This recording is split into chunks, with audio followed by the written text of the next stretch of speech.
Hola a todos, yo soy Daryl, yo soy filipino y vivo aquí en Madrid. Antes de todo, quería decir ¡Feliz Año Nuevo! ¡Woo! Happy New Year, everyone. En este video vamos a hablar en español y inglés también, porque ya sabemos que aquí tenemos seguidores que están aprendiendo el español y voy a hablar de cómo aprendí el español, ¿no? Today we're going to talk about how I learned Spanish. Also, at the end of this video, I'm going to tell you some tips in order for you to learn the language, some unorthodox tips in language learning that probably some people haven't mentioned yet. So my language learning journey started when I shifted to the European Languages program at the University of the Philippines. When I was studying linguistics, I had a couple of Spanish subjects already because I was really interested in learning the language. Also because we know for a fact that the Philippines has been colonized by Spain for almost 300 years. And that's the reason why I felt like, oh, I think Spanish should be a good option because aside from the fact that we have a lot of Spanish words in Filipino, we have la mesa, bombilla, cuchara, tinidor, I felt like this is going to be easy. I want to do this. And so I enrolled my first two subjects in Spanish, Spanish 10 and 11. And I remember my teacher during that time was Miss Iclet. So she's one of the best Spanish teachers I had, and I also have the privilege to know her as a person. I think we're friends now because we're friends on Facebook and we kind of talk. But yeah, so it was really fun because I felt like I know all the words in Spanish, but I really don't know how to speak it and also how to make long sentences. I just know the words, but then I didn't know how to construct the sentences at first. So it was really a fun learning experience for me because first, I didn't really have any background in language learning, especially foreign language learning. So it was a fun part for me, like doing the conjugations. I was like, oh, this is really fun. Like, I never thought I would really be interested in this. So that was my first time learning it, and it was really something that is magical for me. You know, like when you find a teacher that is really inspiring and someone who always checks on you and makes you laugh. That was what my teacher, Miss Iclet, brought to the table when she was still teaching at the university. And I was already 18 when I started. For some UP students at that time, it was a bit late because most of the students enter at 16. But now I think in the Philippines, it's already 18. Anyway, so I didn't have any resources before. It was just my professor, the books from the library that I would photocopy from the Cal library, and also internet during that time. I remember I was learning Spanish as well, practicing native speakers online. There was this website that is called sharedtalk.com. So I would always go there and chat with people and like, hola, hablas español? O hola, hablas inglés? Entonces, hacemos como un intercambio. So we had a lot of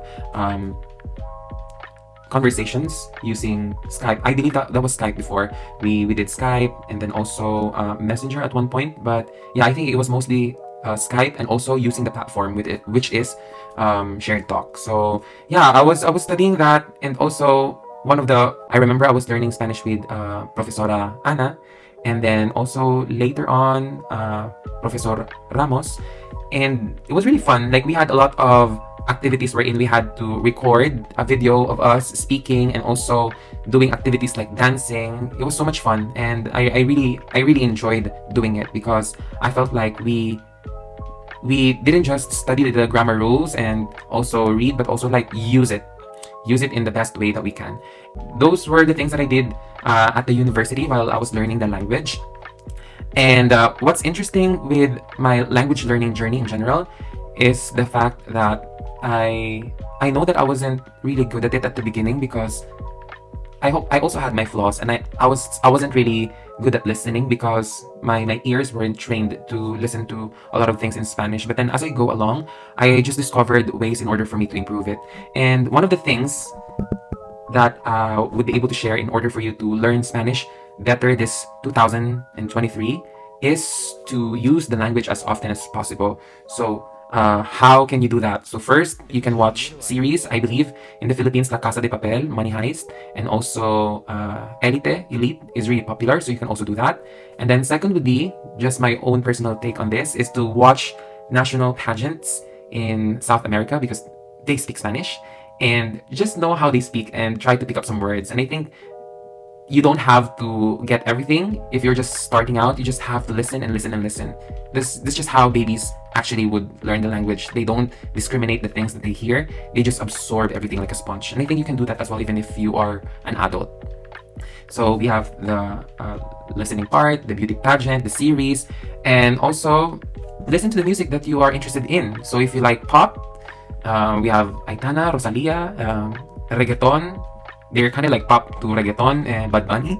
So it depends on you. If you're into music, then you can also incorporate that. Okay. Another thing would be, which I just did last year, to be honest, was to change my phone settings into Spanish. So if you have the settings of your phone in English, then maybe you can try changing the language into Spanish, because I think that would be great. I wouldn't consider myself as an expert in the language because I also commit mistakes, and that is totally fine.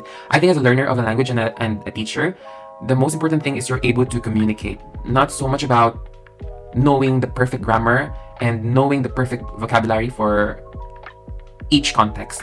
The most important thing is you're able to express yourself in a way that you're going to be understood. And I think that's the goal of any communication. So you shouldn't be afraid of committing mistakes.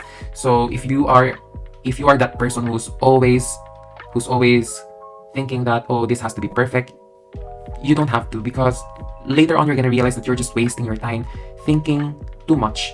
Because even if you're gonna work in call center, for instance, because a lot of the people who watch my videos are learning Spanish for the call center, like the people you're talking to are not really interested in the number of words that you know in Spanish. They are more interested in how you could help them to solve their problem or problems. And there's so many ways in order for you to do that. So if you can express yourself well, and if you understand the person that you're talking to, then you win at least 80% already of the battle when it comes to communicating in Spanish. The things, and then we have also video games. I know that a lot of people these days are into video games, and I just realized that you could actually change the settings again of your video game into Spanish, which would be beneficial for your language learning journey, because you are going to hear a lot of commands, prompts in the language that you are using. Especially if there's a lot of like imperatives, because you're being asked to do something. So try it out.